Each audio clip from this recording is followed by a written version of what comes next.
mensahe po natin ngayong umaga ay makikita po natin sa Luke chapter 9, 59 and 60. Well, yun ang jumping point. Luke chapter 9, verses 59 to 60. Okay? Kasi nung binabasa ko yung aklat ng Lucas, no? Sinunod ko yung ginawa ni Pastor, nag-jump ako So, nasa Lucas na ako. At ito yung medyo nabigyan ko ng tuon yung sa aking pag-aaral, pagbabasa. Na napakaganda kasi habang nagbabasa tayo ng scriptures ay meron tayong nakikitang mga bagong mensahe. Na akala natin, alam na natin. Sometimes, alam ko na yan, nabasa ko na yan, napag-aralan ko na yan, ilang taon ko na binabasa yan. Pero sa habag ng Diyos, hindi nagiging obsolete, no? Ang salita ng Diyos, kasi they are fresh every day. Kaya magbasa po tayo, mga kapatid. Huwag natin gawing dahilan, busy ako, nabasa ko na yan, para sa kanila lang yan. Huwag tayong maging baby sa ating mga reasoning. We should be disciples of God. Disciples of the Lord Jesus Christ. Dapat tayo yung mga taga-sunod kapag nag-aaral. Ayan, ang halaga ng pagsunod sa ating Panginoon. Dito po ay ating makikita na hindi pala lahat ng mga lumapit sa ating Panginoong Jesus ay kanyang tinanggap. No? Yan po ating titignan ngayon. Bakit? Lumapit na nga sa ating Panginoong Jesus, bakit hindi niya tinanggap? Kaya ito yung ating mensahe ngayong umaga. At nais ko na ating tignan ang ating mga sarili, no? Na baka akala natin naglilingkod tayo sa Panginoon pero hindi naman tinatanggap ng Panginoon yung ating paglilingkod. No? At nawa naman ay hindi. At kung makita natin sa ating puso na ang ating paglilingkod ay hindi katanggap-tanggap, no? Walang halaga sa harap ng ating Panginoon, ay magbago tayo. At kung ating matagpuan ang ating puso na, praise God, at ang aking paglilingkod sa Panginoon ay mayroong halaga sa Kanya, ay pagpatuloy natin. Yun po ang ating mensahe ngayong umaga. Hindi po tapos, no? Binigyan ko lang kayo ng, what we expect to hear sa ating mensahe. Actually, ito po ay tatlong lalaki from verses 57 to 62 ng Lucas chapter 9. Tatlong lalaki po yung lumapit sa ating Panginoong Yesus. At lahat sila ay mayroong willingness to follow Him. Sumunod. So tinignan ko, sa tatlong beses na ito, o tatlong tao na to, yung salita na follow ay tatlong beses binanggit. So makikita natin na yung subject o tema ng mga verses na ito ay to follow, pagsunod. So doon tayo titingin sa pagsunod sa Panginoong Yesus. Tapos tinignan ko din, ilang beses ba binanggit ang follow sa Matthew? So, sa aking pagbibilang, hindi naman mahirap yun Hindi naman kailangan bukulatin sa isa yung Bible no? Sa application, makikita mo na yan. Sa Matthew daw, 6 times na binanggit yung follow. Sa Mark, 7 times. Sa Luke, the whole book of Luke ay 8 times. At ang pinakamarami, sa book of John, 10 times. Binanggit yung follow. At tinignan ko rin, ang dami palang doon sa pagsunod, ang sabi, especially, pagka mayroong follow na sinabi ang Panginoong Jesus, mas marami siyang sinabi, the sheep follows me. Ang sumusunod sa Kanya ay yung Kanyang mga tupa. No? Pag ikaw pala ay sumusunod sa ating Panginoong Jesus, tinatawag kang tupa o sheep. Okay. Pero hindi po naging madali para sa ating Panginoong Jesus na tayo ay maging tupa. Tayo itawagin sa kawan ng Panginoong Diyos. Kasi nga, it took His life. No? Yung kanyang banal na dugo, yun yung kabayaran ng ating mga kasalanan. Kaya tayo ay napasama, kaya tayo ay pwedeng makasama doon sa kanyang tinatawag na mga tupa. Kung wala ka pang pagpapatawad ng iyong kasalanan, hindi mo pa maiisip, paano ba ako naging tupa? Salbahe-salbahe ko. Palagi akong nanunuwag ng aking mga magulang, ng aking kapatid. Ako'y suwail sa eskwela. No? Ako ay pasaway sa kalsada. Paano ako naging tupa? Okay, pag yan ang tanong mo sa iyong sarili, baka nga hindi ka patupa. Baka ikaw isa pang tawag, kambing or lobo. You know? Di ba rin yung kambing, wag ng lobo? Kasi yung lobo kumakain ng tupa. Di ba? Pero lahat naman tayo dito ay nanggaling doon. Tayo ay pasaway, tayo ay masyadong importante sa ating sarili na ayaw nating sumunod sa ating Panginoong Jesus. Pero sa pagtawag po ng ating Panginoong Jesus, makikita din po natin sa scriptures na ang una niya mga tinawag, yung kanyang mga apostol. Okay? Si Peter, si Andrew, tapos si Levi, mga tinawag niya personally. Okay? Isang mahalagang, hindi daw yung marinig maigi. Okay, tataas ko ng konti. Thank you. Sa aking tagapayo. Tagapagpaalala pala. Dahil, pag sinabi pong sunod, pag ang Panginoon na nagsabi ng sunod kayo, follow me, I want you to follow me. Ang ibig pong sabihin yan, na ito ay hindi one-time event. Ang ibig pong sabihin yan ay lifetime event. Okay? Naalala ko lamang nung one time nagda-drive ako. Medyo lumampas ata ako inabot ako ng yellow sa gitna. Aba, mayroon ng nakaabang talaga sa gitna. Kung inabutan ka ng yellow sa gitna, papara ka ba? Siyempre hindi, di ba? Diretso ka. Mayroon talaga, ang active talaga yung mga iba. Tagang, yun ang tinatimingan nila. Okay. Follow me. Di sunod na ako sa kanya. Di ako naman matagas ang ulo ko. Hindi ako talaga susunod sa anumang sabihin niyang tulungan kita. Ay, alam mo na yun. Okay? Pero ako hindi. Sabi ko, pasensya na po. Basahin na. Puro pasensya. Let go naman ako. Okay. Pero yung pagsabi niya ng follow me, hanggang doon lang yon. Okay? Hindi ko na sinundan pa kung saan siya pupunta. Basta nung sinabi niya, sige na. Hindi ko na susundan.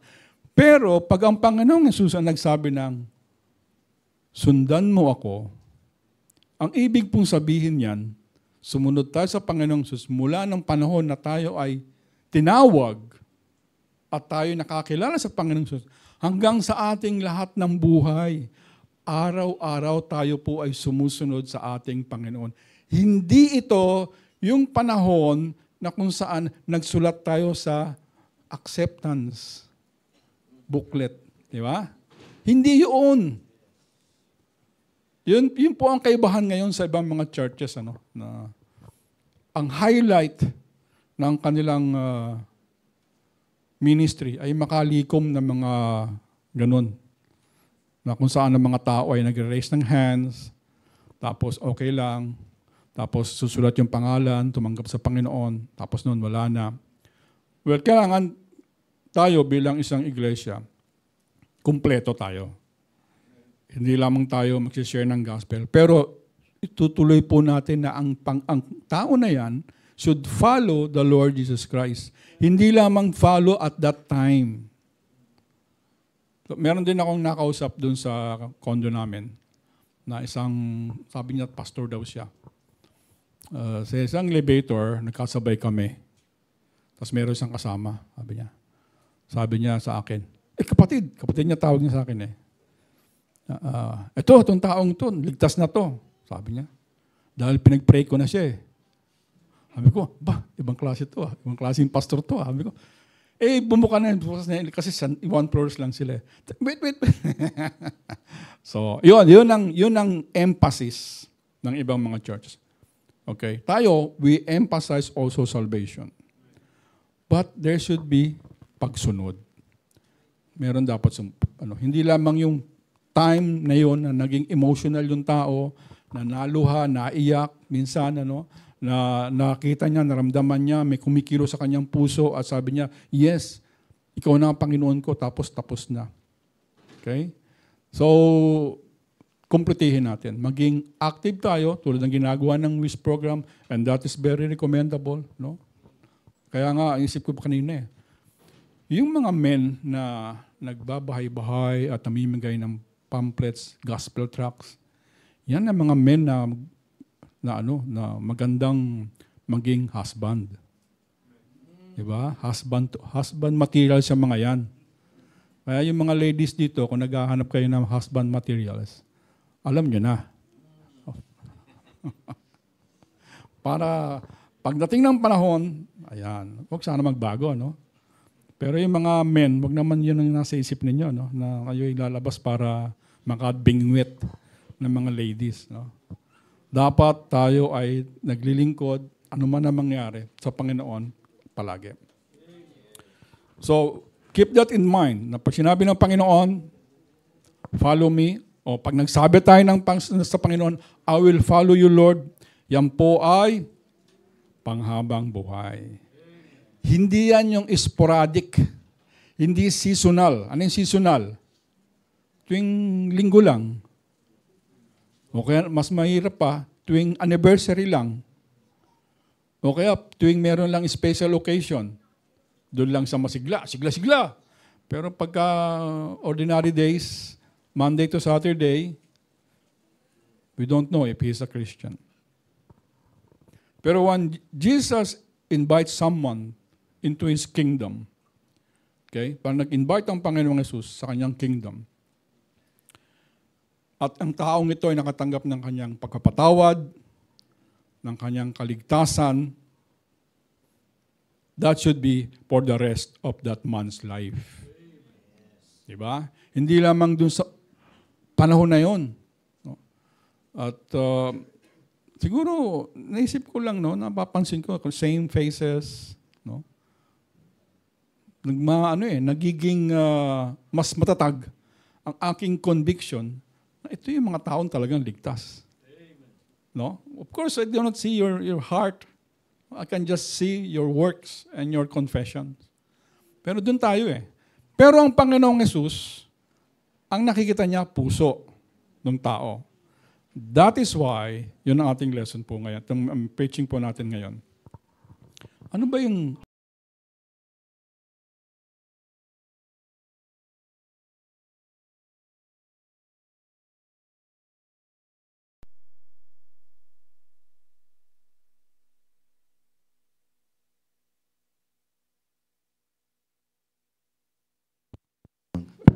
Okay, thank you. We need to do something. Permanent things. Yan. Kailangan talaga. No? Para tuloy-tuloy ang ating... kasi importante na talaga itong audio, itong microphone. Pwede akong magsalita. Walang microphone, pero yung mga nakikinig sa atin sa online. So, ang isang tao, pag lumapit sa ating Panginoong Yesus, sabi niya, Panginoon, susunod po ako sa iyo. So, hindi lamang ito isang oras na yon, hindi lamang ito doon sa panahon na yon, hindi lamang ito within that area nung siya young people, nung siya bata pa, kundi ito po ay, ibig sabihin niyan, pag sinabi natin, Panginoon, ako'y susunod, ito po ay panghabang buhay na gawain ng isang mananampalataya. Kung ang isang tao ay half-hearted o kalahati lang ang kanyang puso, ang ibig sabihin, hindi siya seryoso, hindi sa puspos sa kanyang puso, sa kanyang pagsunod, at nakikita ng Panginoong Yesus yan, hindi niya tatanggapin yun. Sa ating mga tao, yan ang ating medyo problema. Kasi we cannot see sa puso, no? Pag sinabi ng isang tao, ako'y tumatanggap sa Panginoong Yesus, tinanggap ko na siya bilang aking sariling tagapagligtas. Amen tayo. And then we have hope on the Lord. Pero sa Panginoong Diyos natin, hindi. Kilala niya lahat ng tao. So, kita ng Panginoon ang ating puso, ang ating iniisip, ang ating plano, ang ating layunin, sa lahat ng ating ginagawa. Kaya siguro tayo ay hindi nagko-crusade, no? Kasi may mga crusade, no? Na noon panahon namin talagang merong pag sinabing crusade, no? Tapos thousands has accepted the Lord Jesus Christ. Tapos asan sila? Wala. So, yun ang naging trend na pag sinabing, I will follow you, Lord. Dun sa oras lang na yun. And after that, bahala na ako sa buhay ko, Lord. Pag tinanong mo, ligtas ka? Yes. Bakit? Kasi sabi ng preacher, ligtas ako. Bakit ka ligtas? Kasi sumulat ako sa ng pangalan ko dun sa papel. Bakit ka ligtas? Kasi pinagpray ako ng pastor. Mali, di ba? Mali. Na ang ating kaligtasan ay dahil sa ating Panginoong Yesus. Dahil sa ginawa ng ating Panginoong Yesus. Now, so first man na natin pong nakita doon sa 57 ay, ito siya, no? And it came to pass as they went in the way. So ang ating Panginoon po ay naglalakbay kasama niya ang mga apostol. At yung the whole chapter 9, mahaba yan. Sila ay naglalakbay, sila ay previously galing sa Samaria. At sa Samaria, sabi ng Panginoon, before sila lumapit sa Samaria, sabi ng Panginoon, nag-send siya ng mga tao. Sabi, hanap kayo ng lugar doon, matutulog tayo doon.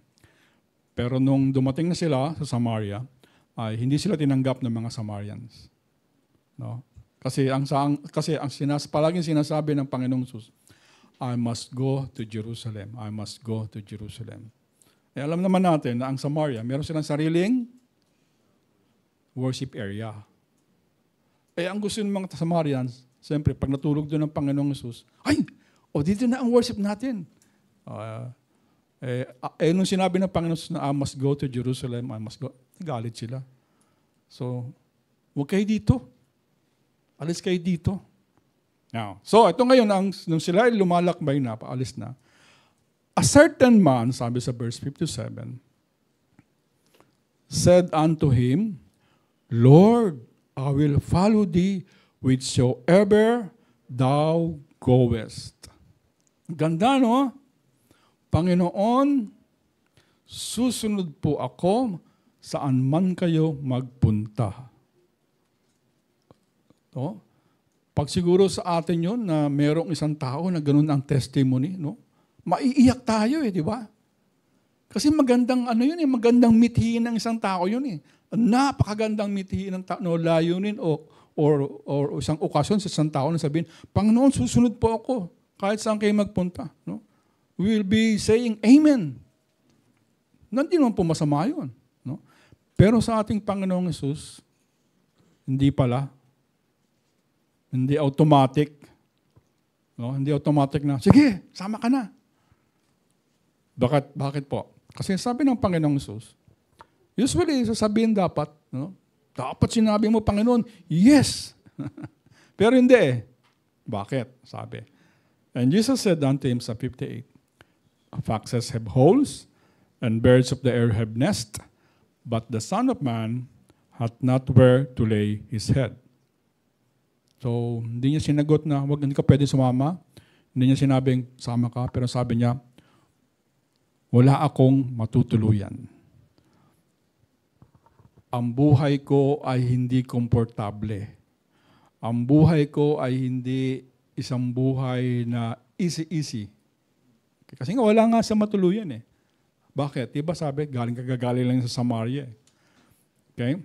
Now, kung titingnan po natin, sino ba itong taong ito? Sabi ni Matthew, kasi parallel, verses yan eh. Siya daw po ay isang scribe.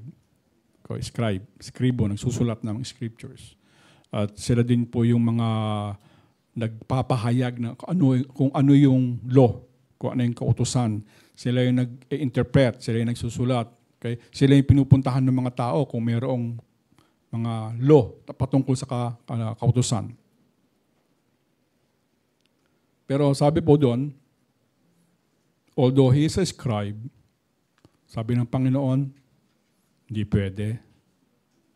No, hindi pwede.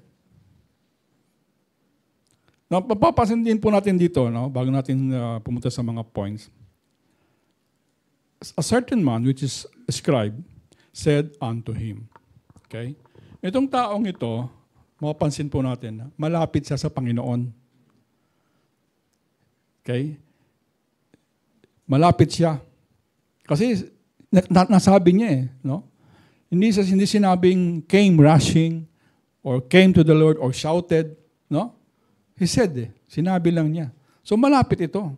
So ang taong ito, nakita niya yung mga ginawa ng ating Panginoong Hesus previously. Ano ba yung mga ginawa ng Panginoong Hesus?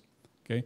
Sa Matthew chapter 8, andun yung yung mga ginawa ng ating Panginoon specific. Number 1 doon, nakita niya, so meron siyang first-hand experience. Bahagi siya ng crowd.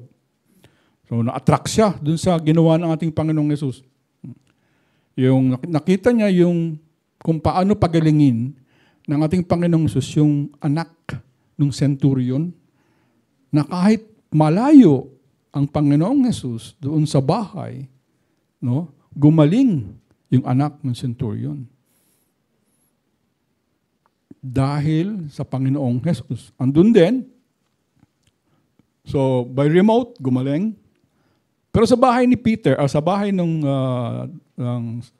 mother-in-law, mother-in-law ni Peter, andun siya sa bahay, pinagaling niya yung fever. And then, within that area, nagpagaling ng maraming mayroong sinasapi ang demonyo, ang Panginoong Hesus. At sabi pa doon, and healed all that were sick. So nakita ito nung taong ito. And he was close, malapit sa Panginoong Hesus. Kaya sabi niya, Lord, I will follow you. Diba? Because of that experience.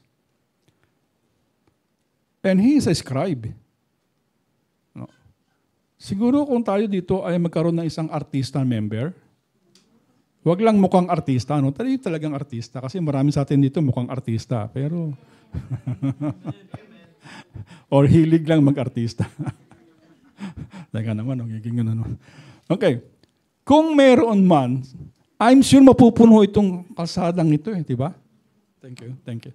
Mapupuno. Baka mas maaga pa yung maraming tao, malilate tayo, wala tayong mapaparkingan dyan, wala tayong mauupuan, lahat ng mga tao na mga humahanga sa artista na yun, andito sa harap, may kanilang camera, picture ng picture. No? Pero hindi ganoon ang church Hindi tayo tumitingin dun sa status ng tao. Hindi tayo tumitingin dun sa ano yung position niya sa government. No? Ang tinitignan natin, totoo ba yung kanyang kaligtasan? At ganun din ang tingin ng ating Panginoong Hesus. Kasi, ano na yan panghakot na ng crowd yan Di ba? Pagka mayroong isang opisyales ng gobyerno, di ba? Panghakot yan. At lalo na pag nag-testimony yung scribe na yan. Di ba? Sabihin niya, ako ay matagal nang sumusunod sa kautusan at alam ko ang lahat ng kautusan. No? Sinusunod ko ang 10 Commandments, ngunit nakita ko na mayroon palang Panginoon at tagapagligtas, ang Panginoong Hesus. Maganda yung testimony niya. Di ba? So talagang dadami ang Kristiyano pagka ganun. Pero ito po, nakita ng Panginoon, mali ang intensyon ng taong ito. Maling-mali. Kaya yung tinanong ko kanina, siyasatin natin ang ating sarili. Sa ating paglilingkod, tama ba yung ating intensyon?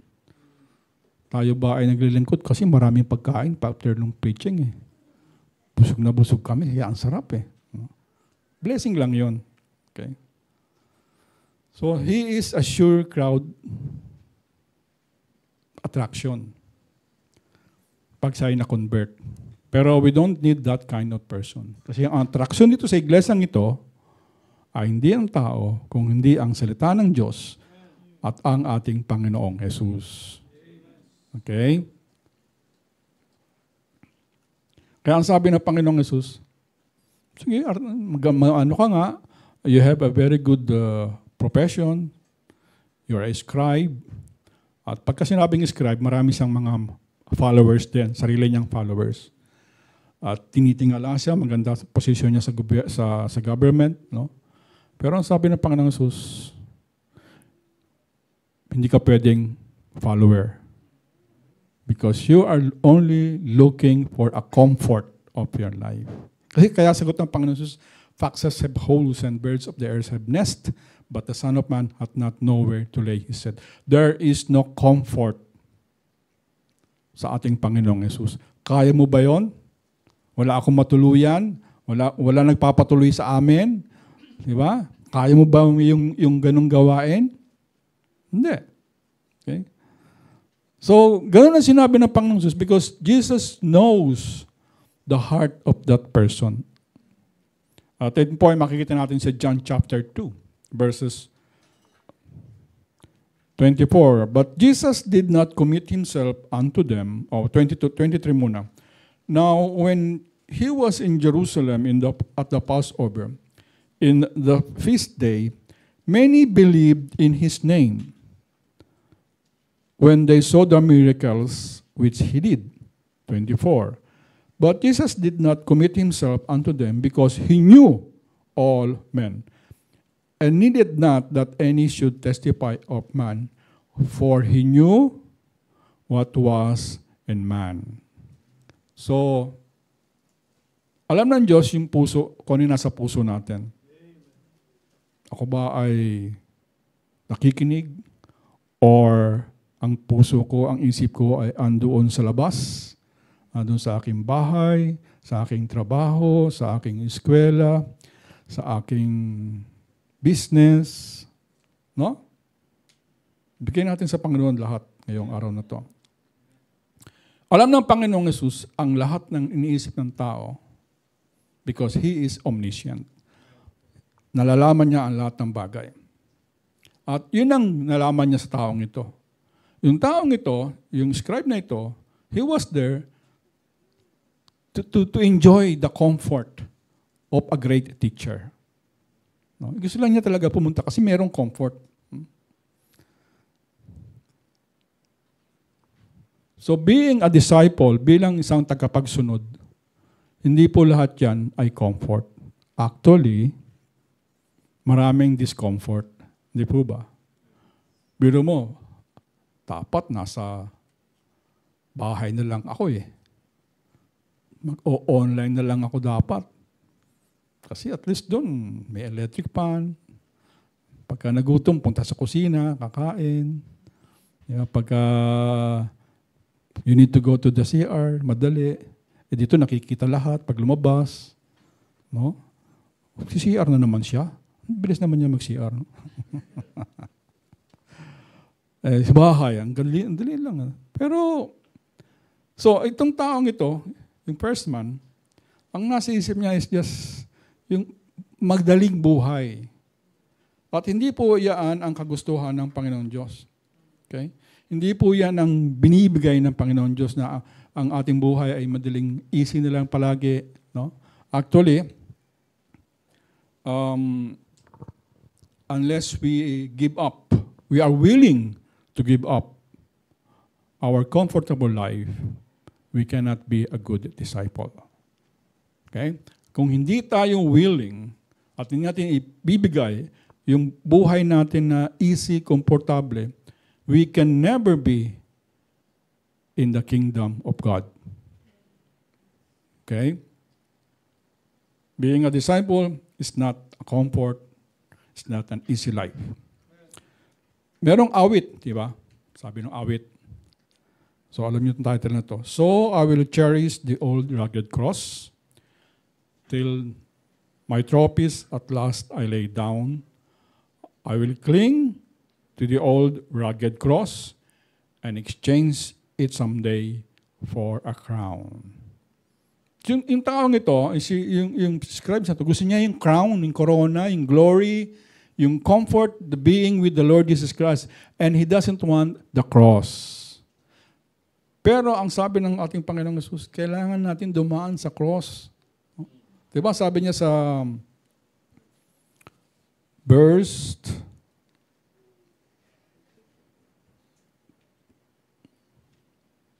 9:23, okay, sa Luke 9:23, kalimutan kong banggitin kanina. Ito yung bago niya, ito yung kauna-unahang salitang follow na binanggit ng ating Panginoong Yesus. Okay? Sabi niya sa Luke 9:23, "And he said to them all, if any man will come after me," sabi doon, "let him deny himself and take up his cross daily and follow me." So, pag sinabi palang follow me, kailangan meron tayong itatatwa o ikakaila. At yun ang ating sarili. We should deny ourselves. No? Lahat ng comfort na nasa ating isip, hindi mo na iisipin yung comfort na yan na nasa iyo para lang maglingkod sa Panginoong Diyos. No? Para makapaglingkod ka fully sa ating Panginoong Diyos. Sa buhay natin, maraming uncomfortable situation. Diba? Ito na lang, microphone, mawawala-wala no? Pero yung ibig bang sabihin nun, ayoko na dyan sa church na yan. No? Palagi nilang lahat, puro temporary. Temporary ang ilaw, temporary ang connections. Kasi nga, talagang temporary yan. Kasi doon talaga tayo sa second floor. No? Okay? Pero, ibig bang sabihin nun, ayoko na dyan kasi very uncomfortable. Hindi maayos, hindi maganda. Huh? Palagi na lang nakikita yung mga hindi maganda, pero hindi nakikita yung kapangitan sa ugali sa kanyang sarili. Okay? Ito yung halaga. Mayroong cost ang pagiging disciples. We need a little bit of sacrifice. No? Sa ating pagsamba, sa ating paglilingkod sa Panginoon. At if we need to give up a little bit of our sacrifice. No? A little bit man, di naman lahat And we need to worship Him with all our heart. Diba? Tandaan po natin, mga kapatid, yung convenient natin, pag yun ang palagi nating pinag-isipan, hindi ka dapat dito. Dapat andun ka sa malalaking building na talagang fully air-conned. Maganda lahat ng sound system, maganda upuan, may mga artista na talaga namang crowd gatherer yung mga yun. No? At lahat ng tinuturo ay, we love you. God loves you. Meron pa ako nakitang isang preacher, sabi niya, you stop looking out. You stop looking at yourself as a bad person. You need to look into yourself as a good person. Yan ang mga preaching na kapupunta lalo ng tao sa impyerno. Kasi nga, sa halip na magbago, sa halip na umalis dun sa comfort ng kanyang pabuhay at lumapit sa Panginoong Diyos, ibigay niya lahat sa Panginoong Diyos dahil ibinigay naman ng Panginoong Jesucristo ang kanyang sarili, buhay, para sa atin, para sa iyo, para ikaw ay magkaroon ng kapatawaran sa iyong kasalanan, para ikaw ay magkaroon ng buhay na walang hanggan, then why can we not give some of our comfort? Tandaan po natin, Christians, our comfort is with our Lord. Okay? Dahil lagi natin siyang kasama. Sabi pa nga, diba, sa scriptures, if you are feeling parang too much to give up, parang masyado na ako na-inconvenient sa aking paglilingkod sa church na yan. This message is for our church, hindi ito for other church. So sa atin lahat ito. Sa atin lahat ito. Tandaan po natin, sabi ng scriptures, if we are feeling uncomfortable or inconvenient, tandaan po natin may pangako ang Diyos. Diba? Sabi niya, the Lord, He leads us beside still waters. He maketh us to lay down in the green pastures. He restoreth my soul. We will never experience these graces kung ang buhay natin ay all comfortable. Lahat komportable. Bakit mo kailangan ng green pasture? Mayaman naman ako . Bakit ko kailangan niyang still waters? Bahay ko nga mas maganda . That's why we are experiencing this many inconvenience, tiny prick sa ating katawang pangtao, so that we will later on, we will get a crown. Okay? So, pagka may konting inconvenience, panalangin natin. So that para ang ating buhay Kristiyano ay maging compelling at maging reality ng tunay na isang Diyos, anak ng Diyos. Di ba? Tulad ng lalaking ito, no? Sasama ako, Panginoon, basta kailangan komportable ang buhay ko. Hindi pa pwede yun. Kaya nga ating Panginoong Hesus, sabi ko nga sa inyo, hindi lahat ng gustong lumapit sa Kanya ay pwedeng lumapit. Number 2, sa 59 tsaka 60, the second person, sabi doon, and he said unto another, so malis na yung scribes, no? Hindi siya tinanggap, hindi siya sumunod. Hindi sinabi kung sumunod siya, basta walang sinabi. Sabi ng Panginoong Hesus, follow me. But he said, Lord, suffer me first to go and bury my father. Jesus said unto him, let the dead bury their dead, but go thou and preach the kingdom of God. Kung titingnan natin to ng as it is, no? It is a very reasonable request. Hindi po ba? Very reasonable naman yun, di ba? Panginoon, hayaan mo muna na ilibing ko muna yung aking patay, yung tatay ko. Di ba? Sabi niya, patay na yung aking tatay at kailangan na pong ilibing. Hayaan mo muna akong ilibing. Pero again, nakita ng Panginoong Hesus yung puso ng tao na to. Itong taong ito nagsisinungaling. Okay? But of course, it is the duty of all sons to give respect to his departed father. Kasi even sa Old Testament, si Isaac, tsaka si Ismael, nag-meet sila ang dalawa. Diba? Naghiwalay na sila eh. Diba? Nag-meet silang dalawa para ilibing ang kanilang tatay. Si Abraham. Diba? Nag-meet sila sa isang lugar kung saan yung lilibing si Abraham. At yun sa sinabi ng Panginoong Hesus, makikita po natin na hindi naman talaga patay yung tatay niya. Nagsisinungaling siya.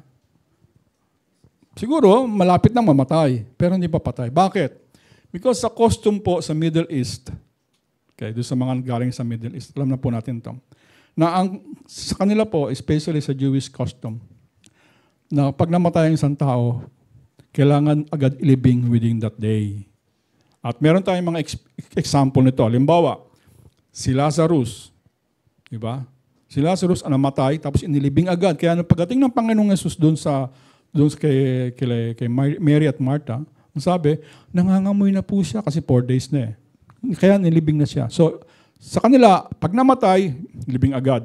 Hindi tulad sa atin, ang tagal, 1 linggo, inihintay pa yung, kasi mayroon pang inihintay sa Amerika, magagaling pa ng Europe, pupunta dito, kaya hindi pa nililibing.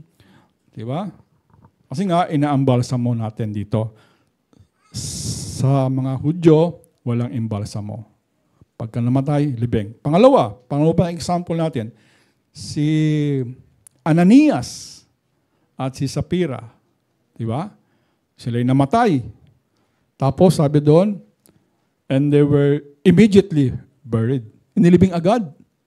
Di ba? Una si Sapphira, si Ananias. Dahil nagsinungaling. Sabi nila, Panginoon, apostles, ito lahat yung pera na ibibigay namin. Ito yung pera at lahat ito yung pinagbilan namin ng aming bahay, ng aming property. Patay. Nilibing agad. Tapos dating na naman si asawa niya, si Sapphira. Ganon din ang sabi. Patay. So talagang inilibing agad. So pag sinabi nung tao, yung second person niya, suffer me first, hayaan mo muna ako na ilibing ko ang aking tatay, ibig sabihin, nagsisinungaling siya. Kasi at ang kanilang custom, pag namatay, libing agad. Kung sakali mang patay ito, anong ginagawa niya doon? Dapat siya yung anak, siya yung umaasikaso ng kanyang namayapang tatay. So again, nakita natin na isang tao na gustong maglingkod sa Panginoong Diyos. Gustong-gusto niya. No? At tinawag pa nga siya ng Panginoon eh. Kasundan mo ako. Pero sa kanyang pagsasalita, nabisto na hindi to totoo ito. He is more of his inheritance. Mas gusto ng taong ito yung comfort na ibibigay ng inheritance. Kasi nga, kailangan andun ako pag namatay yung tatay ko para sa akin mapasa yung kung ano man yung inheritance. Okay? So ano po dito, nakita natin, sabi pa, let the dead bury their dead. Ibig pong sabihin yan, hayaan po, sa paglilingkod sa Panginoon, of course, meron tayong mga secular jobs. Hindi po ba? Meron tayong mga, hindi naman tayo lahat dito, mga nagwo-work para sa ministry, ang ating sinasahod ay out from the church. No, hindi. Lahat tayo dito ay meron mga secular jobs. Pero pag tayo po, sabi niya dito, hayaan mo ng ibang tao ang gumawa ng secular jobs kung meron kang ginagawang spiritual jobs. Okay, hayaan mo na sila. For example, okay, example siguro dito, tulad kahapon. Nakita ko, ang dami nilang nasa WIS, nanglalakad sila. Okay. You have that desire. Okay? Sabi mo, lilinisin ko pa kasing kotse ko . Saka, muna. Linisin ko muna. Let the others clean your car. Punta ka doon sa WIS program. Ganun. Yun ang gustong sabihin ng Panginoong Jesus dito. Pwede ka namang sumamba, pwede ka namang maglingkod sa Panginoon Diyos, ang dinadahilan natin yung ibang trabaho na pwede mo namang ipagawa sa iba ng mga hindi mananampalataya. Mas mahalaga sa atin kung meron tayong gagawing importante yung ministry, gawin natin. Okay? Gawin natin. Priority ang paglilingkod natin sa ating Panginoong Jesus. Maging priority natin ang mga spiritual things because they are eternal. Lahat ng ginagawa natin dito sa lupa, although beneficial din, but they are all temporal. So sabi niya, hintay ko muna mamatay yung tatay ko. Diba? Parang yun sinasabi niya. In his mind, hintayin ko muna mamatay ang tatay ko kaysa ako, bago ako lumapit sa iyo, Panginoon. So may condition ang kanyang paglapit sa ating Panginoon. May condition ang kanyang pagiging disciples. Huwag po natin ipagpalit anumang bagay na pang-spiritual para lamang matamo ang isang secular na bagay. Sapagkat mas mahalaga po yung kaligtasan natin. Mas mahalaga po ang ating kaluluwa. Diba ang sabi ng scriptures, nagkakatuwaan ang 1,000 mga anghel sa langit sa isang kaluluwa na nagsisisi.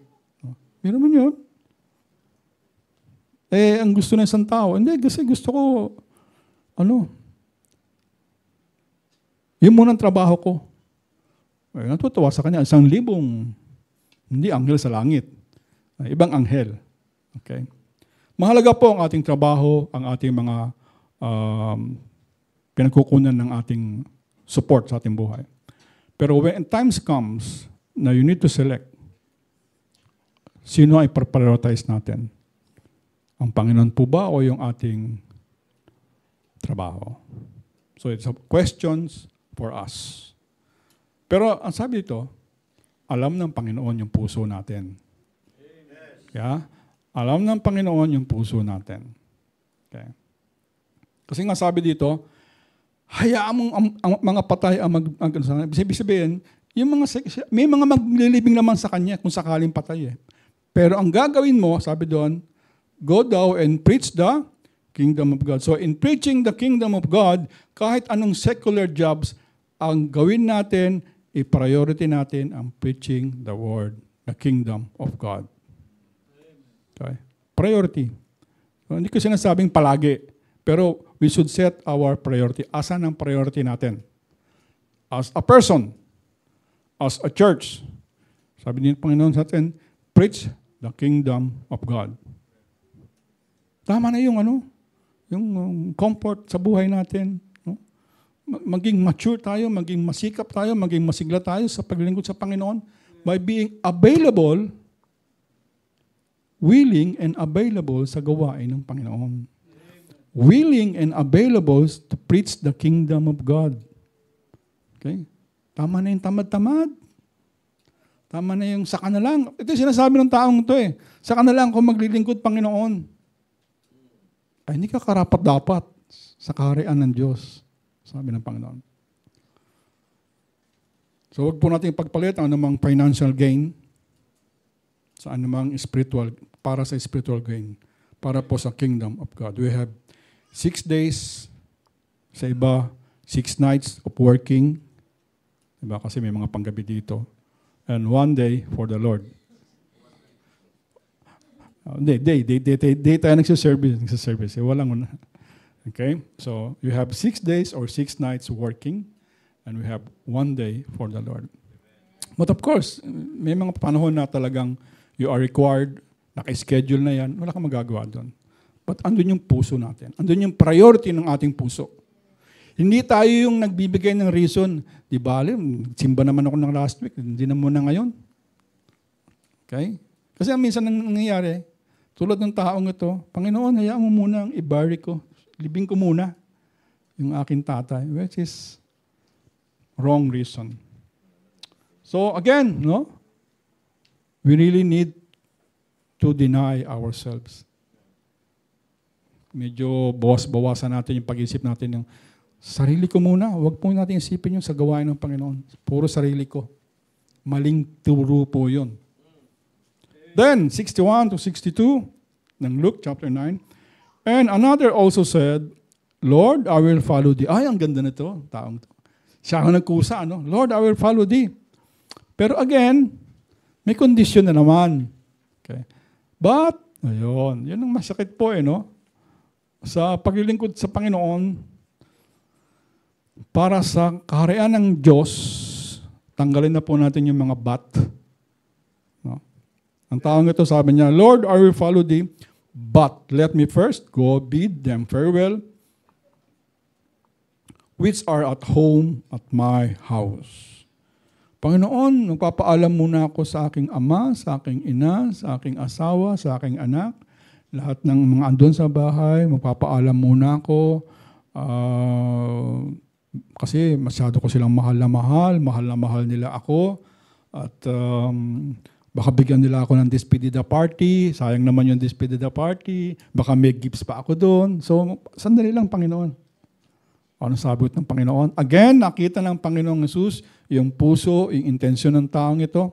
Kaya ang sagot ng Panginoon, no man having put his hand to the plow and looking back is fit for the kingdom of God.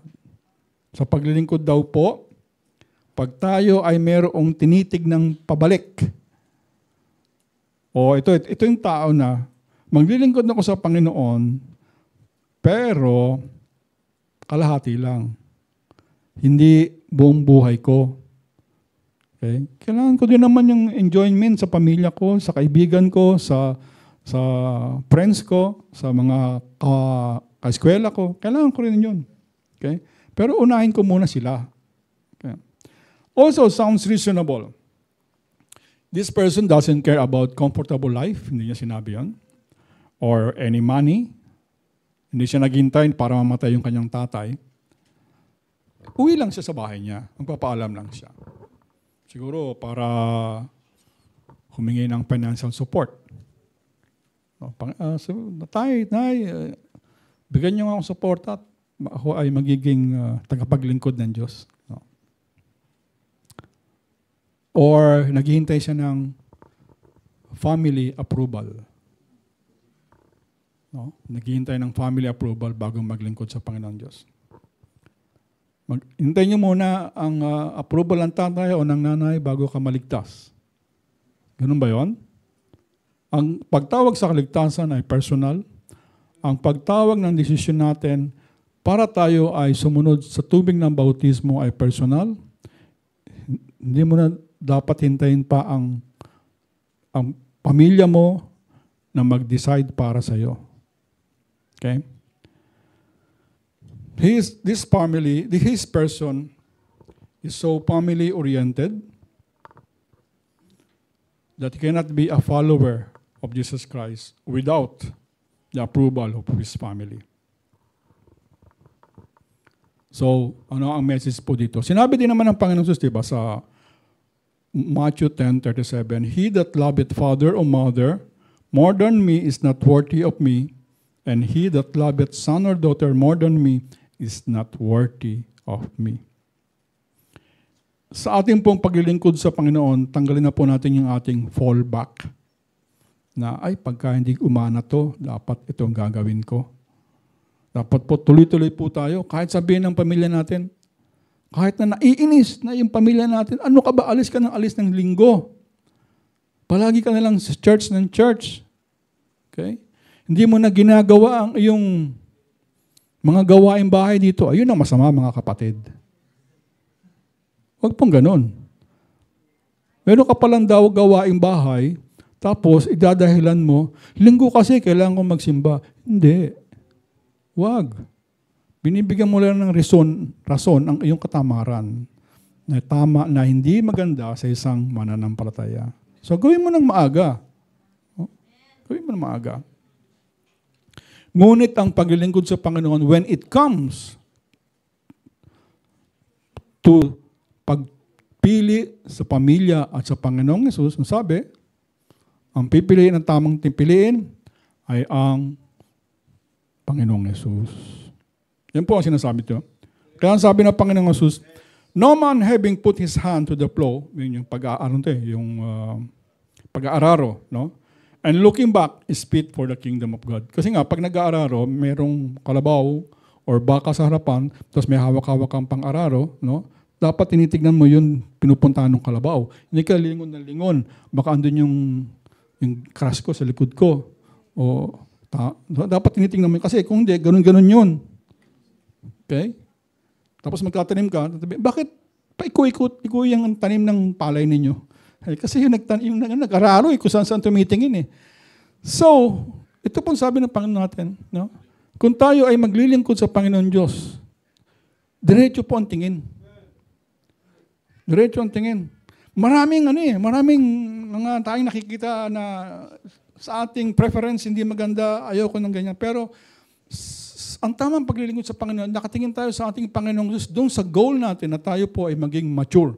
At kung hindi tayo nagiging mature dahil sa ating pagtingin sa ating inconvenient, something's wrong. Huwag natin idahilan ang inconvenience sa buhay natin kaya hindi tayo nagiging mature. Hindi tayo nagiging mature because of that attitude. Hindi because of the inconvenience, because of the mga things na nakikita natin. Hindi tayo nagiging mature, it's because of ourselves. Pagawin po natin yan, mga kapatid. Sabi ng Panginoon, deny ourselves and carry our cross daily, then follow me. Yan ang sabi ng Panginoong Hesus. We cannot serve God and Mammon at the same time. Okay? Huwag puro na lamang yung kanyang interest ang ating iniisip, but the interest of Christ. Yun po ang ating isipin. So number 1, nakita po natin, we can't be a good disciple if we are looking for a comfortable life. We cannot be a good disciple if we are only looking for a comfortable life. Secondly, we cannot be a good disciple if we are only looking for riches of this world. Thirdly, we cannot be a good disciple if we will not make Jesus our priority. So marami pong halaga talaga ang pagiging tagasunod ng Panginoong Jesucristo. Pero kung kukumpara naman po natin yung crown na ating matatamo, number 1, of course, yung kaligtasan natin. No? Yan ay hindi pwedeng bayaran ng anumang halaga sa lupa. Yan ay hindi pwedeng bayaran ng anumang katanyagan sa lupa. Sapagkat ang pinambayad para sa kapatawaran natin ay ang banal na dugo ng ating Panginoong Hesus, yung kanyang buhay. Buhay na banal, buhay na walang kasalanan. No? Kaya tayo nagkaroon ng buhay na kapatawaran is because of His sacrifice.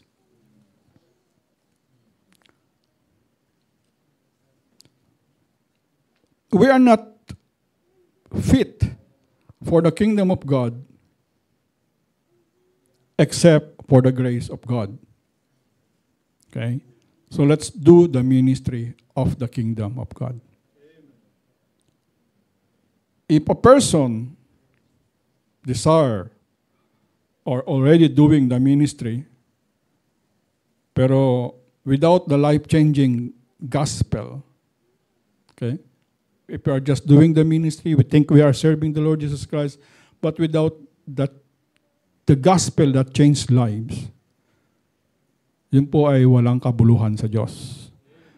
Ang sasabihin din sa atin ng Panginoong Yesus, depart from me.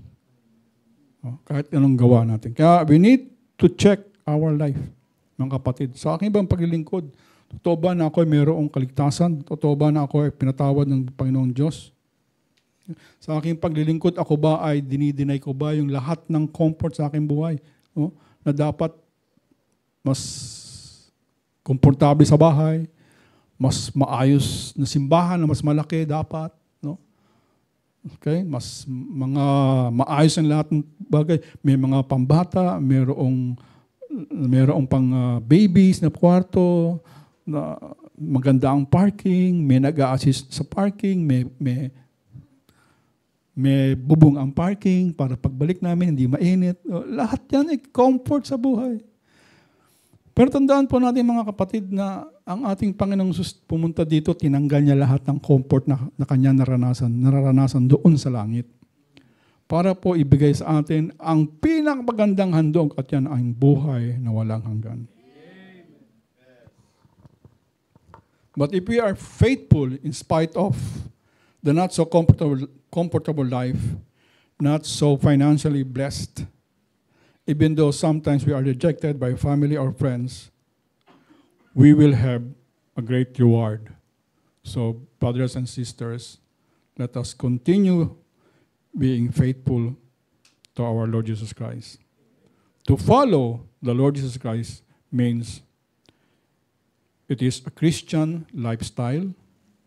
It is the way of our life. Not just that time na tayo ay tumanggap sa ating Panginoong Yesus. Tandaan po natin yan, mga kapatid. At salamat po sa Panginoong Diyos sa ating mensahe ngayong umaga.